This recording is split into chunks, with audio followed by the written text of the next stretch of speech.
Here we are with the Hisense U8QG. Now, at first glance, you're going to look at this and think it's the Hisense U8N from last year because it has last year's artwork, which in my opinion is just plumb freaking lazy. But they do have some giveaways like the AI TV up there to let you know it's the new model. Also, if you look on the specs, it will have the brand new processor with the HiView AI Engine Pro. Also, the new peak brightness of up to 5,000 nits. We'll test that to see how close to the up to part we get. Last year, the up to was what? It was like 1,800 nits, and we ended up getting like 1,500 on last year's model. So we'll see what this is all about. 165 hertz with game bar and all that nonsense, and you guys can kind of see all the rest of that stuff. So this is what it is for 2025, and we're going to unravel this bad boy to see what it does, what it doesn't do, yada yada. So without any further ado, let's just get into it. Now, the first thing I want you to note is Hisense makes their boxes out of the worst material possible. As you see, my box is absolutely in tatters. So again, I don't know how much of this is going to play a role. I did even hear something rolling around in this. So, you know, that ain't so great. It is definitely one of those TVs you're going to want a second person to lift from the bottom, because if you don't lift it from the bottom, you get weird little crap like this, where the side is going to start ripping on you. I don't know how well you can see that, but it will start literally ripping on you when you start using the handle and whatnot to just try to lift it up. Very cheaply made box. Cannot speak poorly enough about the packaging, because that's probably what's gonna, if you're shipping this TV to you, gonna be where you start seeing a lot of the dents and scrapes and battles of war from transit. So keep that in mind. So once you get it out of the box, you'll notice a nice checker pattern with a beautiful speaker system right here on the back. You'll notice that you have all of your ports. They're labeled, albeit they're never really labeled really good, but you can clearly see one 165 hertz port, two 165 hertz port, three 165 hertz port, and that, my friends, ain't pretty bad. Though I would like to see like 4 HDMI ports on this TV. So the fact that they only have 2, or rather 3, is kind of unsettling. I mean, I don't know what the deal is there. It's kind of basic to have 4 HDMI ports. So with 3, you're definitely already behind the competition in terms of that offering. Because even if they're not 165 hertz, at least they still have the options for a hookup. And so, yeah, Hisense shot themselves in the foot a little bit with that one. But again, if you don't have that many devices, then it's not a problem. And the TV is really thick, by the way. Like, it's thick as hell. So you can clearly see at the bottom here. It's really thick. I'll show you that when we set it up. But even the packaging, there's a lot to it, but we'll go through that. When I say there's a lot to the Hisense packaging, I'm talking about the stand, particularly with their setup. As you can clearly see, though, you got batteries as usual. You've got a detachable power cable. You've got your typical screws, and then you've got your brand new remote / not brand new remote. I mean, it is what it is. I wish it would have been metal instead of plastic textured to be metal, but I guess this is as good as Hisense can do. Now, that aside, we're going to go into the stand assembly, because that's the part that gets to be a bit much sometimes, so we'll dive into that part next. Okay, so this is the part where it's just downright fucking stupid. And I mean, like, you've got to be one of the dumbest TV manufacturers on earth to do this. I don't know how well you can see inside there, but inside here is a fucking screw bag. Right? Try to shake it. There's a screw bag in there, and that contains the screws you're going to need to this process, which means you've got to take this back panel off, right? How the hell are you supposed to do that? I've yet to figure that out. I'm still struggling with it, because the prongs are locked in like this, indicating that you'd maybe have to slide it up to take it off. But then you look on the back here, and you can't slide it off because these prongs are up and latched on. There is no release lever of any kind. It's just on there. But the screws are inside of this fucking thing, so you have to take it off. This is fucking stupid. I don't know if I unscrew these screws. I don't know what in the actual fuck, but it is absolutely agitating to already be sitting with a fucking puzzle before you can even use the fucking TV. So yeah, not the greatest. Now, my particular piece here was really fucking on there. Took a while, but I actually figured out how to do it. And I'm not going to claim all the credit. I literally had to go looking around to try to find this information. Shout out to Tech Steve, because he did an unboxing video showing that it's in here that you figure out how to pull it apart. He made it look so easy. I guess his was easier than mine. I literally, even after seeing how he did it, still had to sit here for a few minutes, literally trying to pry away at this. I don't know why, but it was together really well. But after doing that shit, then you put your finger where the arrow is. Let me see if you can see that. Where the arrow is, there's a little hole here. That hole is not to be mistaken for this hole here at the bottom. This hole here at the bottom isn't going to do shit. You have to go here, and then after you're at this hole, you put fingers in there and you pry it up. And it's going to take a good deal of effort, as you can clearly fucking see.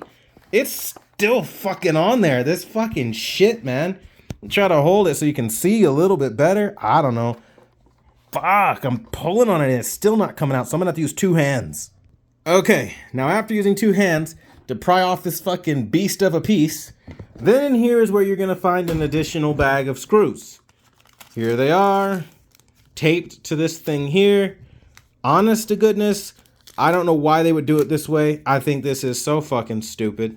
But this is where you'll find your extra M4 screws. There are 2 of them in here. Again, can't stress how fucking stupid it was to put them in there instead of with the other screws and the rest of the whole thing. I mean, to put it together, these little latches down here at the bottom, you're just gonna take these little prongs right here, and you're going to fucking line up these little latches, and you're gonna like put it down so that they like interlock, and then like you push it down, and there you go, you got it back together. But when I tell you, maybe you're unlucky like me and you get a piece that's like almost super glued and welded together, and you've really got to put some force behind pulling it apart. I'm not joking. That was one of the more involved parts of this. But again, that shout out to Tech Steve for having that information accessible to make this stand assembly process just that much better and easier. Okay, for this next part, we're going to take these little prongs here. Okay. And we're going to line them up with this. And we're going to put them together like that. And it goes down and creates that. And now we're going to take 4 M4 screws, which I kind of have back here, and we're going to put them under the bottom. Okay, I've lied to you. After getting it wrong, I realized I had to pop the back off again.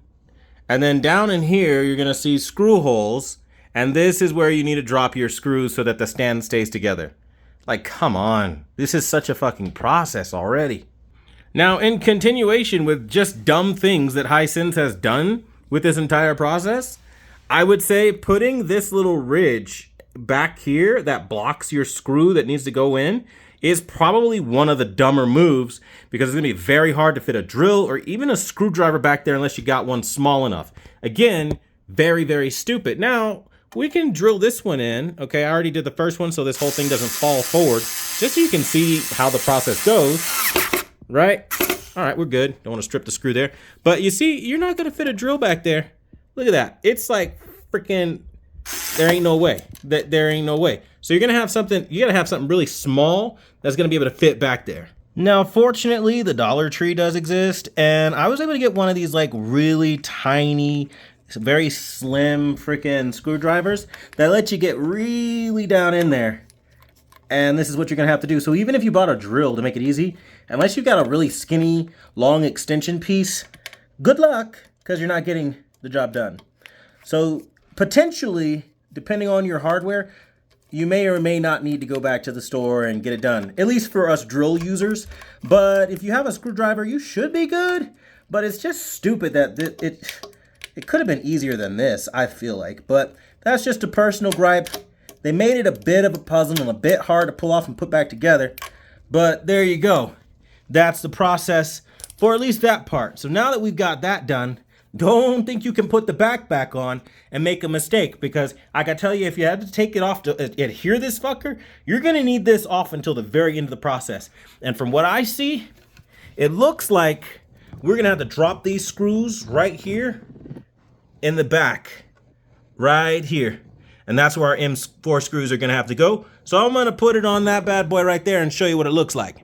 So again, keeping in line with absolutely stupid shit that Hisense has done this year, they've numbered it, fortunately for you and me, which is great, where you see you'll have a number 1, you'll have a number 2. That doesn't mean drop in number 1 all 4 screws.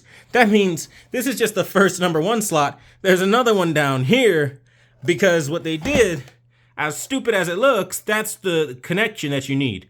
Why they chose to do it like this, I'll never know. I think it's fucking stupid, but you gotta line it up, okay? Then you drop your first set of screws and the first number 1, and then you go down here to the second number 1 to drop your other set. So again, as you can clearly see, this is pretty involved labor-wise as far as putting together a TV stand. It's not as easy as what you'd have on Samsung, TCL, and some other brands. This is involved. So do keep that in mind as we're going through this process. There will be other brands about the same price point where the process is just going to be easier.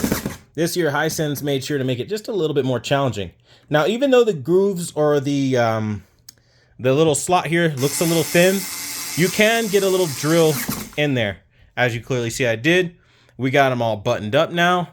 Now you finally can put it back after you put the base on and you've adhered it to the back and all the stupid ways Hisense had you do. Now at long last, we can get that little annoying piece, but don't forget that you have these little clips here and you've got to line them up on the bottom.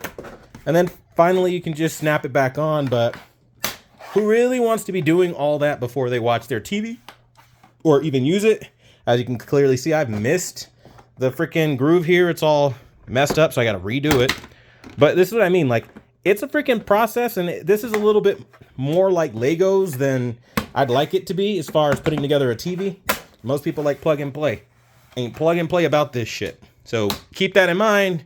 Really irritating process already. Now, as you can clearly see, this TV is thick. And I mean really thick. It brings me back to like 2010 with how thick this TV is. And for perspective, just so you can see, this is the width of the remote. And the width of the remote is about the width of the TV. So if you can get an idea as to how thick that is, and for perspective, we'll get something thin like a Samsung remote. And we'll put it here so you can get an idea as to how thick this remote is. You know, it's about like 3 fingers thick, right? More or less. And that's how thick this is. So if you're looking for a thin TV, this is not going to be your guy. I'm assuming this is because of all the local dimming stuff that they've done this year. But keep in mind that with the weight alone of the stand combined with this is going to be very cumbersome to move around by yourself.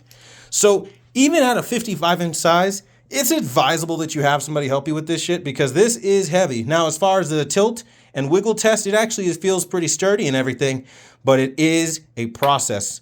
Keep that in mind.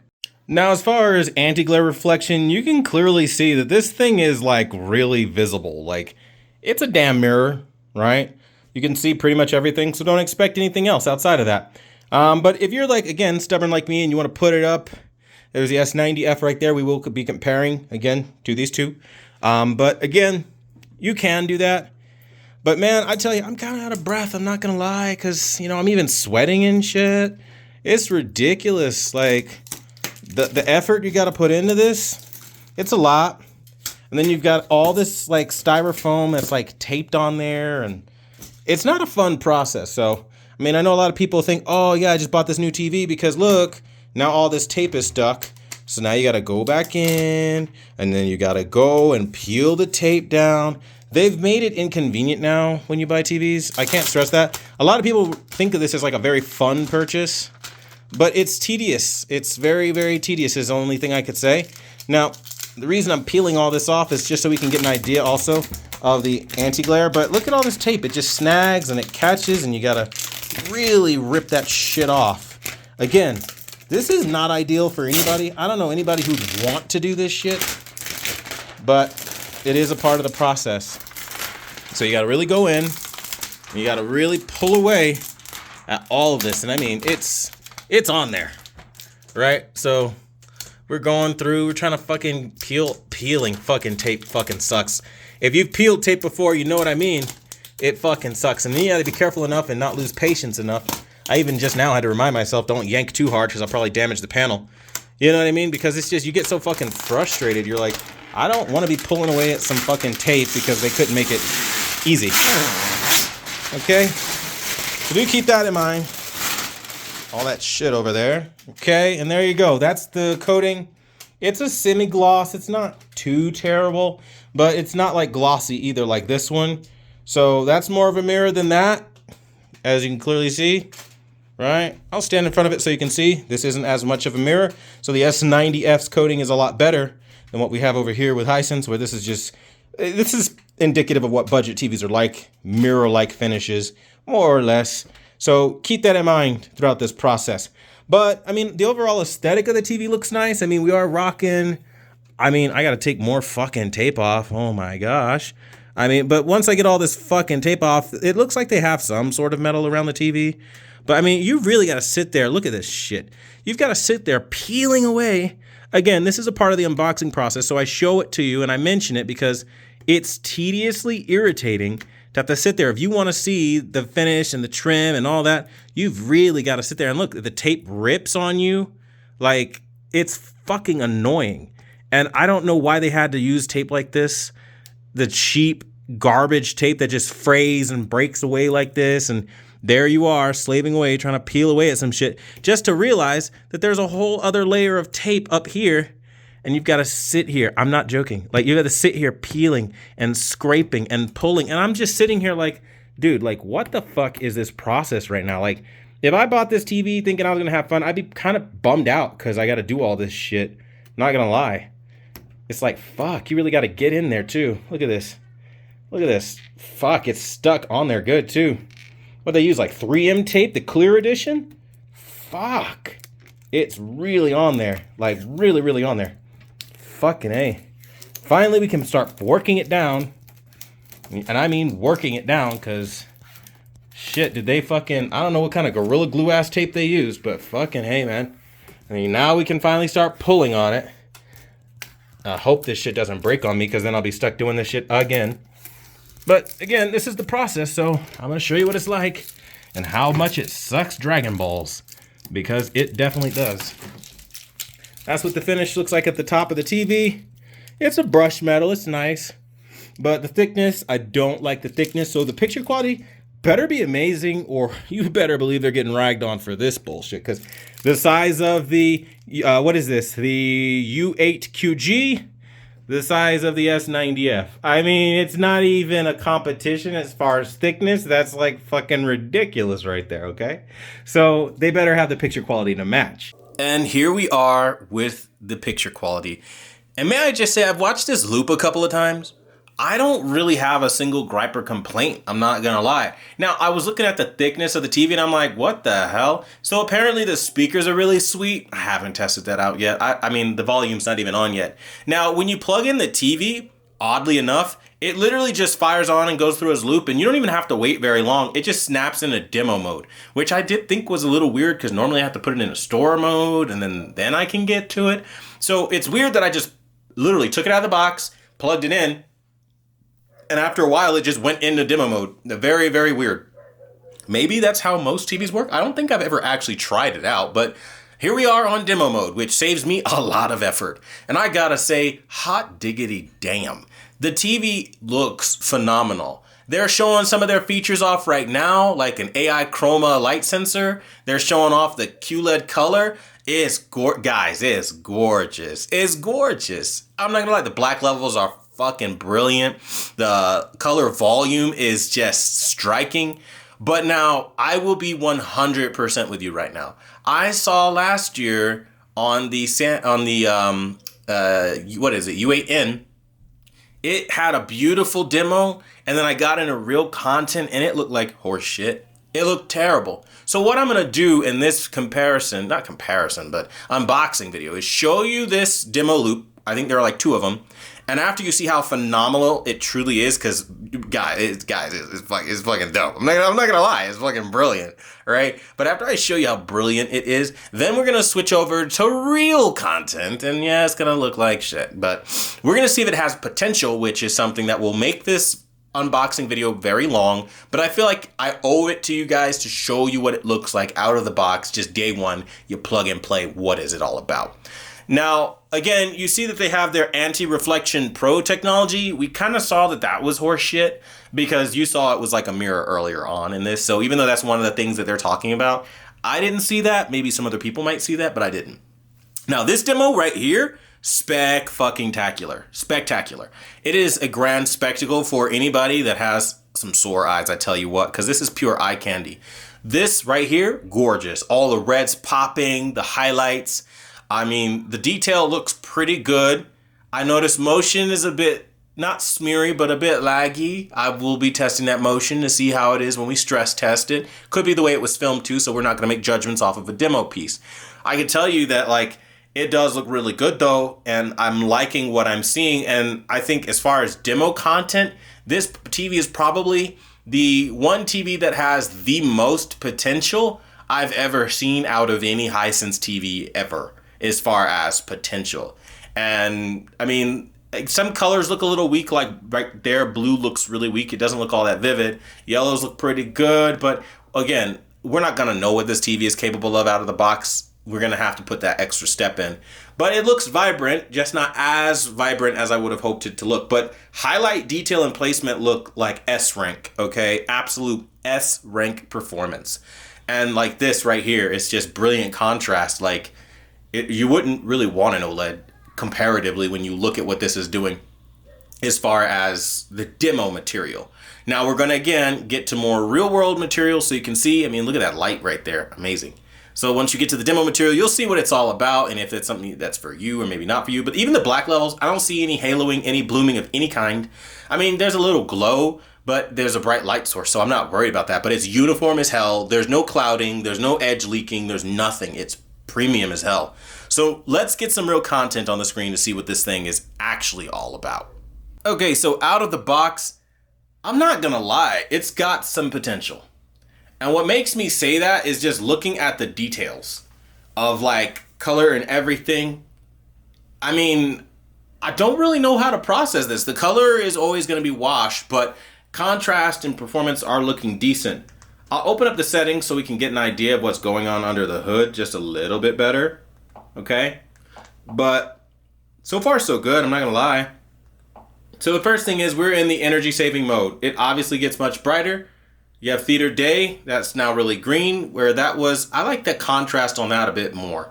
You have PC, again, a little bit more on the green side, that's a bit more on the blue side with sports mode. You have standard, it's bright but blue, vivid, just washed and bright, and then filmmaker mode is like yellowish orange. Theater night, then you have theater day. I mean, this thing is loaded up with settings or presets, so you could definitely get some stuff cooking for sure, So I'm going to start with standard because I think that's a good baseline. Under brightness, local dimming is set to medium. We can set it to high and that affects brightness. Now, I'm not a fan of this. I'll be very honest with you. I don't like when I change local dimming and it affects anything but how intense the contrast is, like the black levels, the dimming quality. I don't like when it's tied to actual, like, you know, in content performance, like the depth is affected. I clearly see it by this feature. So you're going to have to play around between this and the peak brightness. Set peak brightness to high because why not, right? Versus off. It starts off with the brightness at 100 and your contrast at 50 and all that good stuff. They have this new feature called dark detail. Let's see what that does. That just opens up your shadow detail, I'm noticing. So that's not very helpful. Or maybe for some people it will be down the road. For your gamma points, you have 2.2, 2.4, BT1886, 2.0, and 2.2. Your dynamic range for your HDMI cable, you can toggle that. It's selected as auto. Now, this is the HDR enhancer. We'll toggle that on, and it makes black levels kind of crushed. They say it makes SDR look like HDR. I actually do see that. I do see where I get the tightness of the highlights, the brightening of the highlights. This actually might be the first HDR to SDR tech this year that actually is worth a damn. So I see colors improving, like the richness of the green. It's just, it looks better. Not perfect. I got to do my magic to it, but that contrast level kick up is huge. Absolutely massive in just that little bit. And if we go in, just for my curiosity, and go and do that dark detail thing, we could raise our shadow detail just a little bit if we feel like it's crushing a bit, because I feel like that mode crushes a little bit. I think those two are going to end up being an excellent pairing, depending on what you're watching, because I do see it does kind of fade things out a bit. So, you know, that's interesting. I think I'm actually going to leave that on, even though it's not technically accurate or any of that stuff, because I really like what that does. That really feels good. Even if it is out of the box, we're going to augment that and just turn that one feature on, because that really looked good. And then you have your typical color setups. For your color temperature, you have standard, cool, warm 1, warm 2, and then back to standard again. Me personally, I like to go to warm 2. That's going to be the most accurate. You have a blue light filter this year. You could turn it auto and let it kind of do its own thing and assess what your room ambient is, and then reduce the blue light based on that. You can turn it straight up on, which makes everything yellow, or you turn it off. And then you can go back, and then your color space is native, auto, BT 709, DCI-P3, Adobe RGB, and BT 2020. Ladies and gentlemen, that's a slam dunk and a fucking win for Hisense, okay? Them boys gave us everything, and I mean everything you're gonna need to make this fucker a monster. At least with a calibrator like me. That, I love to see that. That's total creative control over your color space, and that's a win. But we're gonna keep it at native for now.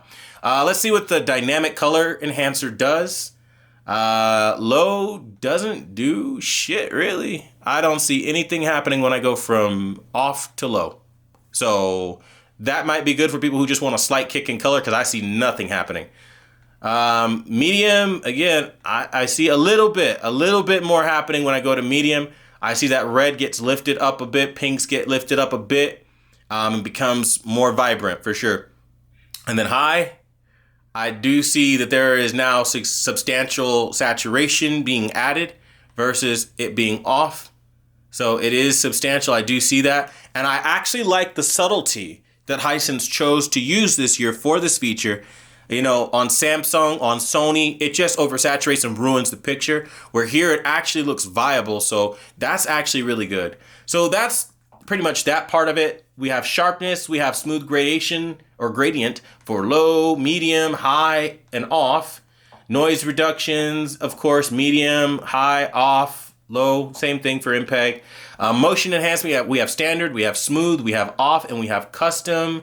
We have film, which is good. We have clear. This is, in my opinion, a very well fleshed out preset option where you could go in and max everything out, or you could do one of the preset options to get something. We'll leave it on standard for now. Motion clearness is the black frame insertion technology.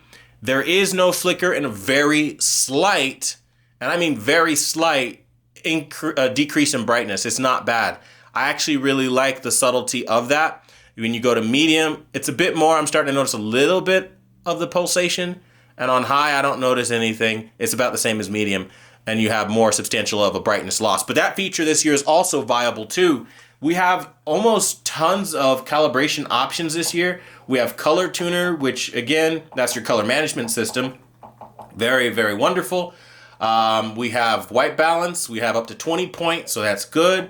We have the gamma calibration return. We have Kalman service. So you could do it with Kalman. I mean, this thing is fucking fleshed out. So that's that part of it. That gets me so excited from what I've already seen, okay?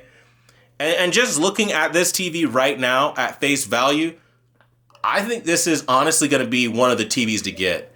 Like, honestly speaking, I don't think I've seen a TV with this level of potential out of the box in an extremely long time. And I mean, like, extremely long time, where out of the box is just damn near ready to go. And I know for a fact, once I get in the lab and I start really putting my skills to use on this bad boy, this fucker's gonna purr like a kitten. Now, I am seeing artifacts and some blotchiness and some ugly shit that Hisense usually does have that other TVs like the Samsung line of TVs don't have. One thing Hisense struggles with, posterization. And I'm clearly seeing posterization over here. I'm going to open up my ISO or camera sensitivity to light so that maybe you can see a little bit of what I'm talking about. I'll blow out the image a little bit if I have to so you can see it. Over here in the edges, I'm seeing that posterization, which is just that wet ink look. I'm seeing that very clearly here. I'm seeing that posterization over here. So it clearly still does have an issue with posterization.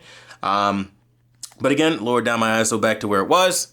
You can clearly see that it does have a lot of potential even outside of that, because not every example is going to have that. But when you look in the background, like at the top up here, you will see some of that. But the overall impact of the scene does feel good. The overall picture right now, though, does still feel budget tier because of that posterization. That does ruin a lot of things. Again, the posterization thing, open up my ISO just ridiculously so you can see what I'm talking about. It affects things like the flares and the glaring and everything like that. It adds an extra effect that doesn't need to be there, almost like stacking and layering of like a wet ink kind of look. And again, it is not attractive at all. But if we're talking about where this thing is starting from, like the contrast is to die for in this example. I mean, I'm looking for a reason or a way to like not like this TV or to find fault with it, because that's what you do in the early phases of it, is try to find fault. Posterization so far is the only thing I'm seeing, but it's got way too much potential to deny what I'm seeing here. And I think even out of the box, even if you're not a professional, you'll still really like this picture way more than any of the other TVs that I think are on the market right now. Even some QD OLEDs, because of the condition it comes out of the box. With the features they give you, it's really easy to get a very poppy, really nice look that I think most people will be like, holy shit, I really upgraded. And I give Hisense the credit for that.